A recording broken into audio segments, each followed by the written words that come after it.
Hi అండి. ఎలా ఉన్నారు? చాలా మంది హెచ్-4 మీద అమెరికాలో జాబ్ చేస్తా ఉంటారు కదా! వాళ్ళేంటి మాకు హెచ్-4 ఉంది. జాబ్ సేఫ్ అని అనుకుంటాము. సో, అలాంటి ఒక సిట్యుయేషన్‌లో హెచ్-1బీ ఎంప్లాయీ అంటే మెయిన్ స్పౌస్ అంటే హెచ్-4 స్టేటస్ అంతా కూడా హెచ్-1బీ మీద డిపెండ్ అయి ఉంటది కదా! ఆ హెచ్-1బీ ఇండియాకి ఒకవేళ వీసా స్టాంపింగ్ అటెంప్ట్ చేస్తే గనక ఆ టైంలో 221 కానీ లేదంటే డిలే గాని పడితే గనక హెచ్-4 స్టేటస్ కూడా కాంప్లికేటెడ్ అయ్యే అవకాశం ఉంది అని చెప్పేసి. అలాంటిది ఒక సినారియో ఈరోజు ఈ వీడియోలో ఎక్స్‌ప్లెయిన్ చేస్తాను. అండ్ ఇంకొకటేంటంటే మనకేంటి హెచ్-1బీ వీసా అప్రూవల్ లేకుండా హెచ్-4 స్టేటస్ కూడా రిస్క్ పడే అవకాశం ఉంది అని చెప్పేసి. అండ్ చాలా వరకేంటంటే హెచ్-4 స్టాండర్డ్ అలోన్‌గా అంటే ప్రీమియం ఏమన్నా ఉందా? అలా అప్లై చేయొచ్చా అని జెప్పేసి. అండ్ రీసెంట్ సినారియోస్ ఏంటంటే ప్రీమియం ప్రాసెసింగ్‌లో అప్లై చేస్తే గనక 15-20 డేస్‌లో రిజల్ట్ వచ్చేస్తదని చెప్పారు. బట్ అన్ని కేసెస్‌లో అది వర్కౌట్ అవ్వలేదన్నమాట. కొన్ని సినారియోస్‌లో వర్కౌట్ అయింది. రిజల్ట్ కూడా నేను లాస్ట్ వీక్ చూసాను. కొంతమంది మాత్రం ఇంకా పెండింగ్ ఉంది. Because of social media betting మరి ఏ రీజన్ అనేది తెలీదు గానీ అన్ని కేసెస్‌లో అది వర్కౌట్ అవ్వలేదన్నమాట. దాని గురించి కూడా ఒకసారి మాట్లాడుకుందాము. అండ్ హెచ్-4 ఆటో ఎక్స్‌టెన్షన్ రద్దు చేసారు కదా! డిసెంబర్ 2025 ఆ టైంలోనే కదా వీసా స్లాట్స్ అన్నీ కూడా క్యాన్సిల్ అయిపోయి ఆటోమేటిక్‌గా రీషెడ్యూల్ అవ్వడం, సోషల్ మీడియా బెట్టింగు, ఈ హెచ్-4 ఆటో ఎక్స్‌టెన్షన్ అంటే 180 డేస్ నుంచి 540 డేస్ వరకు ఏదైతే ఉందో ఆటో ఎక్స్‌టెన్షన్ అది రద్దు చేసిరనమాట. దాని గురించి ఒకసారి మాట్లాడుకుందాం. పాయింట్‌కెళ్ళిపోదాము. పాయింట్ ఏంటంటే చాలా వరకు అంటే సిట్యుయేషన్ ఫస్ట్ సినారియో ఎక్స్‌ప్లెయిన్ చేస్తాననమాట. ఒకవేళ హెచ్-4 మీద ఎవరైనా జాబ్ చేస్తుంటే గనుక యూఎస్‌లో హెచ్-1బీ ఎంప్లాయీ ఎవరైతే వీసా స్టాంపింగ్‌కి ఎళ్లి ఇండియాలో అటెంప్ట్ అయ్యి ఆ టైంలో 221 కానీ డిలే గాని పడితే ఫస్ట్ సినారియోలో ఏమైపోతదంటే గనక హెచ్-4 గాని, హెచ్-4 గాని ఏదైనా కూడా టోటల్ హెచ్-1బీ మీద డిపెండ్ అయి ఉంటది. మనం ఇక్కడ జాబ్ ఉన్నాం సేఫ్ అనుకుంటే కాదు. మొత్తం డిపెండెన్స్ కూడా హెచ్-4 అనేది హెచ్-4 గాని, హెచ్-4 గాని సంబంధించినంతా కూడా హెచ్-1 మీద డిపెండెంట్ అనమాట.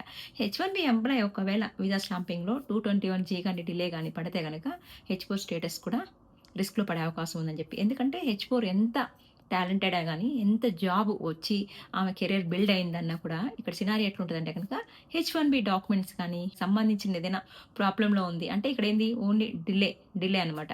Not denied. ఈ సినారియోలో ఏమవుతదంటే గనక హెచ్-4 స్టేటస్ కూడా రిస్క్ వచ్చే అవకాశం ఉంది. ఎందుకంటే మీరు హెచ్-4 మీద యూఎస్‌లో జాబ్ చేస్తుంటే గనక మంచి పెద్ద కంపెనీ కెరియర్ మంచిగా బిల్డ్ చేసుకున్నారు. లేటెస్ట్ టెక్నాలజీ అంటే మంచి సాలరీ. మీరెంత టాలెంటెడ్ అయినా గూడా హెచ్-1బీ ఎంప్లాయీ వీసా స్టాంపింగ్‌లో ఏదైనా ప్రాబ్లమ్ వచ్చి like job related, study related, company related, documents related ఏదైనా కూడా వాళ్ళకేదైనా డౌట్ వచ్చి కొంచెం డిలే చేశారనుకోండి. 221 గాని హోల్డ్ గాని చేస్తే గనక నెక్స్ట్ హెచ్-4 స్టేటస్ కూడా కొంచెం కాంప్లికేటెడ్ అయ్యే అవకాశం ఉందన్నమాట. ఎందుకంటే కూడా హెచ్-4 స్టేటస్ అంతా కూడా హెచ్-1బీ వాళ్ళ స్పౌస్ మీద డిపెండ్ అయి ఉంటది. అదే అంటే హెచ్-1బీ వాళ్ళొచ్చేసి అమ్మాయైనా కావచ్చు, అబ్బాయైనా కావచ్చు. ఇక్కడేంటంటే జస్ట్ స్టేటస్ గురించి మాట్లాడుతున్నాను. స్పౌస్ ఎవరైనా ఉండొచ్చనమాట. కొంతమంది హెచ్-4 అబ్బాయిలు కూడా వస్తారు. సో, ఫస్ట్ సినారియోలో అంటే గనక హెచ్-1బీ వీసా స్టాంపింగ్‌లో ఏదైనా డిలేడ్ అంటే బికాస్ ఆఫ్ 221 గాని ఏదైనా హోల్డ్ పడితే గనక ఈ ప్రాసెస్‌లో ఏంటి వాళ్ళు ఏ డాక్యుమెంట్ అడుగుతారో తెలీదు కాబట్టి వీళ్ళు అది సబ్మిట్ చేయడానికి కొంత టైం పడతది. సబ్మిట్ చేసిన తర్వాత కొంత మళ్ళీ అప్రూవల్‌కి కొంచెం టైం పడతది కాబట్టి ఈ ప్రాసెస్ అంతా కూడా జరిగే వరకు హెచ్-4 వాళ్ళు యూఎస్‌లో జాబ్ చేసుకోవచ్చు యాజ్ యూజువల్. మళ్ళీ ఇందులో ఒక లిటిగేషన్ ఉందనమాట. హెచ్-4 వ్యాలిడిటీ ఉందా లేదా చెక్ జేసుకోవాలి. ఏంటంటే ఆటో ఎక్స్‌టెన్షన్ రద్దు జేసిర్రు గదా! సో, మనకు ఒకవేళ జనవరి 2026లో హెచ్-4 ఎక్స్‌పైర్ అవుతుందంటే గనక డిసెంబర్‌లో వాళ్ళు రెన్యువల్ అప్లై చేశారనుకోండి ఆప్షన్ లేదక్కడ. ఎందుకంటే ఆటో ఎక్స్‌చేంజ్ రద్దు చేశారు గాబట్టి డిసెంబర్‌లో అప్లై చేస్తే రావడానికి టైం పడతది గదా! అప్పుడు దాకా అంటే కొత్త ఈఏడీ వచ్చే వరకు వాళ్ళు జాబ్ చేయడానికి లేదనమాట. అంటే హెచ్-4 గాని, హెచ్-4 గాని సింగిల్‌గా ఎక్స్‌టెన్షన్ పెట్టామంటే గనక మినిమమ్ తక్కువలో తక్కువ 3 నెలల నుంచి 8 నెలలు టైం పడుతుందని జెప్పేసి ఇంకా గూడా ఎక్కువ పడుతుందని అంటున్నారనమాట.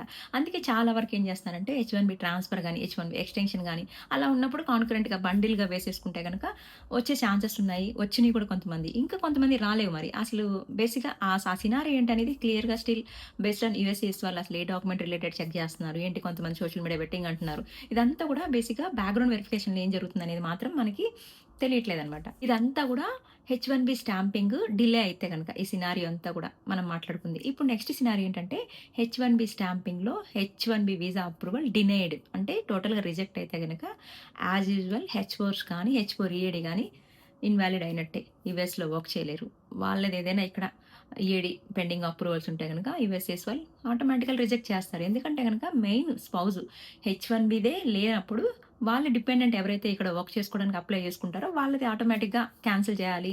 ఈ స్టేటస్ ఇన్వాలిడ్ అయిపోతది అని చెప్పి. సింపుల్‌గా చెప్పాలంటే there is no హెచ్-4 are హెచ్-4 without H-1B. టోటల్‌గా హెచ్-4 గాని, హెచ్-4కి సంబంధించి స్టేటస్ అంతా కూడా హెచ్-1బీ మీద డిపెండ్ అయి ఉంటదని చెప్పేసి. ఇలాంటి టైంలో ఏం చెప్తున్నారంటే గనక మీకేదైనా ఎమర్జెన్సీ ఉంటే తప్పించి అన్నెసెసరీగా ట్రావెల్ చేయొద్దు అని చెప్పేసి. ఎందుకంటే ఒకవేళ హెచ్-4 మీద మంచి జాబ్ చేస్తున్నారనుకో మీరు ఈఏడీ మీద వర్క్ చేస్తున్నారనుకోండి అమెరికాలో. హెచ్-1బీ వాళ్ళు ఇండియాలో స్టాంపింగ్‌కెళ్ళుంటే గనక యాజ్ యూజువల్ అక్కడ మంచిగా జరిగితే ప్రాబ్లమ్ లేదు. మీది వర్క్ రన్ అవుతది. ఈఏడీ ఏదైనా పెండింగ్ ఉంటే అప్రూవల్ అంతా చూసుకుంటారు. ఒకవేళ అక్కడ ఏదైనా 221 గాని డిలే అయినా కూడా ప్రాబ్లమ్ లేదు. ఆ స్టేటస్‌లో కూడా మీరు వర్క్ చేసుకోవచ్చు. అది కొంచెం క్లియర్ అయ్యేదాకా. బట్ వాళ్ళు ఏ డాక్యుమెంట్ అడుగుతారో తెలీదు. ఆ డాక్యుమెంట్ వీళ్ళు సబ్మిట్ చేయగలరా లేదా తెలీదు. సో, అక్కడంతా కూడా వీసా ఇష్యూ ఏదైనా క్లియర్ అయ్యేదాకా వెయిట్ చేయాలి. తొందరపడి హెచ్-4 మీద ఉన్నప్పుడు మంచి జాబ్ చేస్తున్నప్పుడు ఇండియాకి ట్రావెల్ చేయొద్దు. రిస్క్ పడతారనమాట. ఆ టైంలో ఏంటంటే అతనిది క్లియర్ అయ్యేదాకా ఉండి ఒకవేళ క్లియర్ అయిందనుకోండి, ఇంకా హెచ్-1బీ క్లియర్ అయితే హెచ్-4కి చెప్పా గదా! ఎక్కువ మోస్ట్‌లీ ప్రాబ్లమ్ రాకపోవచ్చు. మెయిన్ ఎక్కువ స్పౌస్‌ది చెక్ జేస్తారనమాట. స్పౌస్‌ది గాని కరెక్ట్‌గా ఉంది అనుకుంటే అండి, హెచ్-4 సేఫ్ పొజిషన్‌లో ఉన్నట్టనమాట. సో, వాళ్ళది గాని అక్కడ ఏదైనా రిజెక్ట్ అయింది అనుకోండి, మీరిక్కడ ఎంత టాప్ కంపెనీలో గాని, టాప్ సాలరీలో ఉన్నా గాని అవన్నీ పట్టించుకోరు. ఆబ్వియస్లీ ఆటోమేటిక్‌గా రిజెక్టెడ్ అయిపోతది. మీ స్టేటస్ ఇన్వాలిడ్ అయిపోతది. మీరు యూఎస్‌లో ఉండలేరు. మీరు మళ్ళీ కొంచెం పర్టిక్యులర్ టైమ్ ఇస్తారు. ఆ టైంలో మళ్ళీ కంట్రీ లీవ్ చేయాల్సొస్తది. చాలా వరకేంటంటే ఈ టైంలో ట్రావెల్ చేయొద్దు. ట్రావెల్ చేస్తే గనుక ఇలాంటి సినారియోస్ వచ్చే అవకాశం ఉందని చెప్పేసి. ఎందుకంటే ఇప్పుడు ఆల్రెడీ ఒక ఆర్ఎఫ్ఈ పడిందక్కడ. ఆర్ఎఫ్ఈ పడినప్పుడు అది అసలు ఏ టైప్ ఆఫ్ ఆర్ఎఫ్ఈ తెలీదు. అది ఎప్పుడు సాల్వ్ అవుతదో తెలీదు. అది సాల్వ్ అవ్వడానికి కొంత టైం పడతది. ఆ టైం వరకు వెయిట్ చేసి చూడాలి. అది క్లియర్ కాకుండా హెచ్-4 వాళ్ళు ఇండియాకి ట్రావెల్ చేస్తే గనక ఎందుకంటే మళ్ళీ అక్కడికెళ్తే కంపల్సరీ స్టాంపింగ్‌కెళ్ళాలి. వీళ్ళది క్లియర్ కాకుండా వాళ్ళది స్టాంపింగ్‌కెళ్ళలేము. ఫస్ట్ వీళ్ళది క్లియర్ అవ్వాలి. వీళ్ళది బేస్ చేసుకొని వాళ్ళది అవుతదనమాట. అప్పటిదాకా వాళ్ళు జాబు చేసుకోలేరు. మళ్ళీ యూఎస్‌కి ఎప్పుడు రీ ఎంట్రీ ఇస్తారో తెలీదు. సో, ఇదంతా కూడా ఎఫెక్టెడ్ అయ్యే ఛాన్సెస్ ఉంటాయి కాబట్టి, ఏదైనా హెచ్-1బీది క్లియర్ అయ్యేదాకా, ఆ విషా ఇష్యూ క్లియర్ అయ్యేదాకా ఉండి, వాళ్ళది గాని అప్రూవల్ అంతా వచ్చిన తర్వాత మీరు వెళ్ళి మళ్ళీ హ్యాపీగా మళ్ళీ రిటర్న్ రావచ్చనమాట. ఇలాంటి సినారియోస్ కూడా కొన్ని జరిగినాయనమాట. అలాంటి సిట్యుయేషన్‌లో మనం ఏం చేయాలంటే గనక ఎమర్జెన్సీ ఉంటేనే ట్రావెల్ చేయాలి. లేదు అంటే గనక వాళ్ళదేదైనా విషా ఇష్యూ ఉంటే గనక అది క్లియర్ అయ్యే వరకు వెయిట్ చేయాలి. రిస్క్ పడేసి ఇండియాలోకెళ్ళి ట్రావెల్ చేశామనుకుంటే అక్కడ స్టక్ అయిపోయే ఛాన్సెస్ ఉన్నాయని చెప్పేసి మాత్రం చెప్తున్నారనమాట. సెకండ్ థింగ్ ఏంటంటే హెచ్-4 ఏమైనా ప్రీమియం ప్రాసెసింగ్ ఉందా అనేసి. స్టాండర్డ్ ఎర్న్‌గా హెచ్-4 గాని, హెచ్-4 గాని ప్రీమియం ప్రాసెసింగ్ మనకు ఆప్షన్ లేదనమాట. ఒకవేళ హెచ్-4 గాని సింగిల్‌గా ఎక్స్‌టెన్షన్‌కెళ్తే గనక మినిమమ్ 3-8 మంత్స్ ఇంకా ఎక్కువ కూడా పట్టే అవకాశం ఉందని చెప్పేసి.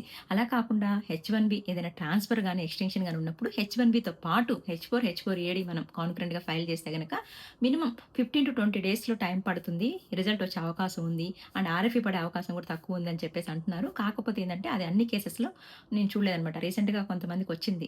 ప్రాక్టికల్‌గా చూసాననమాట అది. ఎందుకంటే బండిల్‌గా ఏసినప్పుడు తొందరగా పిక్ అవుతుంది. తొందరగా ఎక్స్‌టెన్షన్ రిజల్ట్ వచ్చేస్తుందనమాట. కాకపోతే ఇది అధికారపరమైన హామీ ఏం కాదనమాట.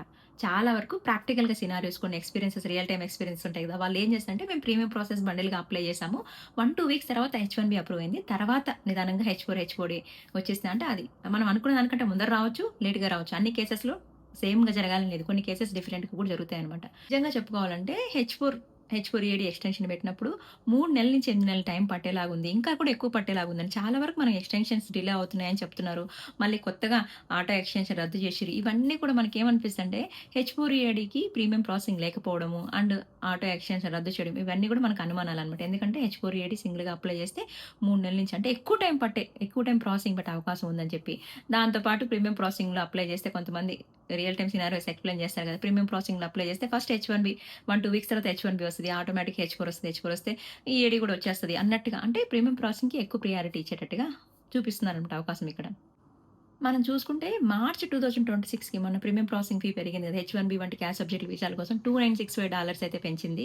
ఇదేంటంటే ప్రీమియం ప్రాసెసింగ్ అనేది యునైటెడ్ స్టేట్స్ సిటిజన్‌షిప్ ఇమిగ్రేషన్ సర్వీస్‌లో ఒక ఫాస్ట్ ప్రాసెస్ సర్వీసింగ్ అని చెప్పేసి దానివల్ల ఏంటి ఈ రిజల్ట్ మనకు తొందరగా వస్తది. అదేంటంటే హెచ్-1బీ వీసా గాని, ఈ I-140 ఇలాంటి పిటిషన్‌లకి వర్తిస్తదని చెప్పేసి. దాంతో పాటు ఈఏడీ ఎక్స్‌టెన్షన్స్ మీద రీసెంట్ చేంజెస్ అయితే చూసాం కదా! డిసెంబర్ 2025లో ఆటో ఎక్స్‌టెన్షన్స్ అయితే ముగిసిపోయినాయి కదా! మనకేంటంటే ఏదైనా ఈఏడీ రెన్యువల్ పెండింగ్ ఉన్నప్పుడు ఇచ్చే ఆటో ఎక్స్‌టెన్షన్ ఉంటది కదా! 180 డేస్ నుంచి 540 డేస్ వరకు ఆటో ఎక్స్‌టెన్షన్ ఉంది కదా! అది రద్దయిపోయినాయి కదా!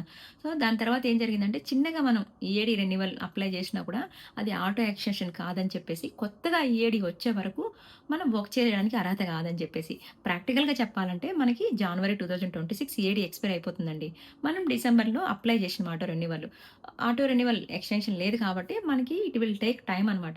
దాన్ని బట్టి ఏంటంటే కొత్త ఏడీ రావడానికి కొంచెం టైం పడతది. ఇంతకుముందు ఏంది ఆటో ఎక్స్‌టెన్షన్ ఉంది కాబట్టి మనం ఒక 180 డేస్ నుంచి 540 డేస్ వరకు వర్క్ చేసుకునే అవకాశం ఉంది కాబట్టి, ఇప్పుడు అలా లేదు. ఆ ఎక్స్‌టెన్షన్స్ రద్దు చేశారు కాబట్టి, కొత్త ఈఏడీ వచ్చే వరకు మనం వర్క్ చేయడానికి అర్హులు కాదు అని చెప్పేసి, వర్క్ చేసుకోకూడదు అని చెప్పేసి, కొత్త ఈడీ వచ్చాకే మనం వర్క్‌కెళ్ళాలి అని చెప్పేసి మాత్రం చెప్తున్నారనమాట. ప్రాక్టికల్‌గా ఒక మాటలో చెప్పాలంటే గనక మనకి ఈఏడీ వచ్చేసి 2026 జాన్వరిలో ఎక్స్‌పైరీ ఉందనమాట. మనం డిసెంబర్ 2025లో రెన్యువల్‌కి అప్లై చేసినాము.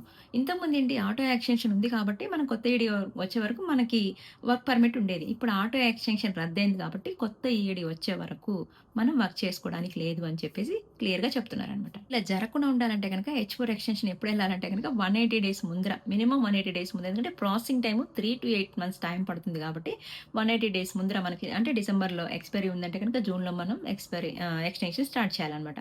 మనకేంటి ఇంతకుముందు ఆటో ఎక్స్‌టెన్షన్ ఉంది కాబట్టి వర్క్ పర్మిట్ ఉండేది. ఇప్పుడు ఆటో ఎక్స్‌టెన్షన్ తీసేసిర్రు కాబట్టి వర్క్ చేయడానికి లేదు. కొత్త ఏడీ వచ్చిన తర్వాతే మనం మళ్ళీ వర్క్ చేసుకోవాలనమాట. Same as usual H one B extension కూడా అంతే. డిసెంబర్‌లో ఉందంటే గనక జూన్ నుంచే స్టార్ట్ చేయాలి. దాంతో పాటు ఒకవేళ లక్కీగా హెచ్-4 గాని, హెచ్-4 ఈఏడీ గాని ఉంటే గనక దాంతో పాటు బండిల్లేసేసామంటే ఆబ్వియస్‌లీ అన్నీ గ్రూప్‌గా వచ్చేస్తాయి. One by one, one by one అని చెప్పేసి. సింగిల్‌గా హెచ్-4 ఎక్స్‌టెన్షన్‌కెళ్ళినప్పుడైతే లాంగ్ టైమ్ పడుతుంది అని చెప్పేసి మాత్రం అంటున్నారు. థర్డ్ వన్ ఏంటంటే ప్రీమియం ప్రాసెసింగ్‌లో అప్లై చేసినప్పుడు తొందరగా వచ్చేస్తుంది రిజల్టు. సింగిల్‌గా హెచ్-4 గాని, హెచ్-4 ఈఏడీ గాని అప్లై చేసినప్పుడు లాంగ్ టైమ్ పడుతుంది అని చెప్పేసి అన్నారు గదా! మాకు తెలిసిన వాళ్ళు కూడా సేమ్ ప్రాసెస్ అనమాట. వాళ్ళేం చేశారంటే ఫస్ట్ హెచ్-4 ఈఏడీ ఎక్స్‌టెన్షన్ పెట్టిర్రు. చాలా రోజులు అంటే దగ్గర దగ్గర 6, 7 మంత్స్ అయినా రిజల్ట్ రాలేదనమాట.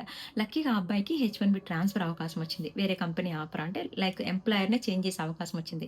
ఇక్కడేంటంటే చాలా వరకు హెచ్-1బీ వాళ్ళకి ఐడియా ఉంది. కొంతమంది కన్‌ఫ్యూజ్ అవుతున్నారు. ట్రాన్స్‌ఫర్ అంటే ఏంటి? ఎక్స్‌టెన్షన్ అంటే ఏంటి అనేసి.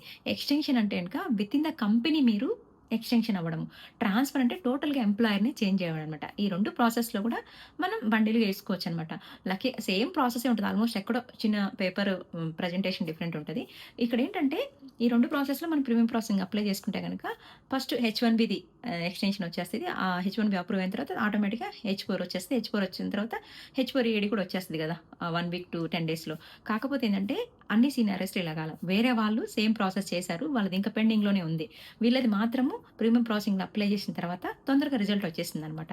సో, మొత్తానికి హెచ్-4 మీద అంటే హెచ్-4 ఈఏడీ ఉండి మీరు యూఎస్‌లో జాబ్ చేస్తుంటే గనక మీరెంత టాప్ కంపెనీ గాని, మంచి సాలరీ గాని, ఎంత టాలెంటెడ్ అయినా గూడా మీ స్టేటస్ అంతా కూడా హెచ్-1బీ మీద డిపెండ్ అయి ఉంటదనమాట. మీకు హెచ్-4 ఈఏడీ ఉండి జాబ్ చేస్తున్నా కూడా కొన్ని పరిస్థితులు ఎలా అంటే గనక మీ వర్క్ ఆథరైజేషన్ గాని, మీ యూఎస్ ఎంట్రీ పైన ప్రభావం పడే సూచనలు గూడా రావచ్చు అని చెప్పేసి. ముఖ్యంగా గుర్తుంచుకోవాల్సింది ఏంటంటే గనక ఈఏడీ రెన్యువల్ ఏదైనా ఉంటే గనక 6 నెలల ముందర పెట్టుకోవాలి. ఇప్పుడు ప్రెజెంట్ ఈఏడీ ప్రాసెసింగ్ ఎలా ఉందంటే 5-10 మంత్స్ టైం పడుతుంది. ఈఏడీకి అంటే హెచ్-4 ఈఏడీకి మనకి ప్రీమియం ప్రాసెసింగ్ లేదనమాట. ఒకవేళ హెచ్-1బీ స్టాంపింగ్ ఇండియాలో ఏదైనా ప్రాబ్లమ్ ఉంటే గనక హెచ్-4 కూడా ఎఫెక్ట్ అయ్యే అవకాశం ఉందని చెప్పేసి. అందుకే ఏదైనా ఇష్యూ ఉంటే గనక ఆ ఇష్యూ రిజాల్వ్ అయ్యేదాకా మీరు ఇండియాకి ట్రావెల్ చేయొద్దు. ఒకవేళ ట్రావెల్ చేస్తే గనక యూఎస్‌కి రీ డిలే అయ్యే అవకాశం ఉంది. రిస్క్ కూడా రావచ్చు కొన్ని సమయాల్లో అని చెప్పేసి. దానికి గాని ఏం చెప్తున్నారంటే గనక ఏదైనా ఇష్యూ ఉంటే ఆర్ఎఫ్ఈ గాని అలా పడితే గనక ఆర్ఎఫ్ఈ ఏంటి క్లియర్ అయ్యేదాకా మీరు ఇండియాకి ట్రావెల్ చేయొద్దు అని చెప్పేసి. సో, మీకేదైనా ఎమర్జెన్సీ ఉంటేనే ఇండియా ట్రావెల్ చేయండి. మీరు యూఎస్‌లో ఒకవేళ మంచి పొజిషన్‌లో ఉండి జాబ్ చేస్తున్నా కూడా హెచ్-1బీ స్టాంపింగ్ ఇండియాలో ఏదైనా ప్రాబ్లమ్ ఉంటే గనక హెచ్-1బీ స్టాంపింగ్ ఆర్ఎఫ్ఈ గాని ఏదైనా ఇష్యూ రిజాల్వ్ అయ్యేదాకా వెయిట్ చేసి చూడండి. మళ్ళీ మీరెళ్లి తొందరగా ఎళ్లి మీరక్కడ స్టక్ అయిపోయి మీ జాబ్ కూడా ప్రాబ్లమ్‌లో పడిపోతది. మళ్ళీ మీరు యూఎస్‌కి రీ ఎంట్రీ కూడా చేయలేరనమాట. సో, అలాంటప్పుడు ఏంటంటే ఇదంతా కూడా హెచ్-1 మీద డిపెండ్ అయి ఉంటది. అంటే హెచ్-1బీది ఏదైనా ఆర్ఎఫ్ఈ గాని ఏదైనా ఇష్యూ రిజాల్వ్ అయ్యేదాకా ఉండి తర్వాత మనం యాజ్ యూజువల్ మనం వెళ్ళొచ్చు, రావచ్చు ఇబ్బంది లేదనమాట. హెచ్-1బీదయితే ఇష్యూ రిజాల్వ్ అయ్యేదాకైతే వెయిట్ చేసి చూడమని చెప్తున్నారన్నమాట చాలా వరకు. వీడియో నచ్చితే లైక్ చేయండి. ఎవరికైనా యూజ్ అయిద్దనుకుంటే షేర్ చేయండి. Thanks for watching. See you in the next video. Video నచ్చితే లైక్ చేయండి.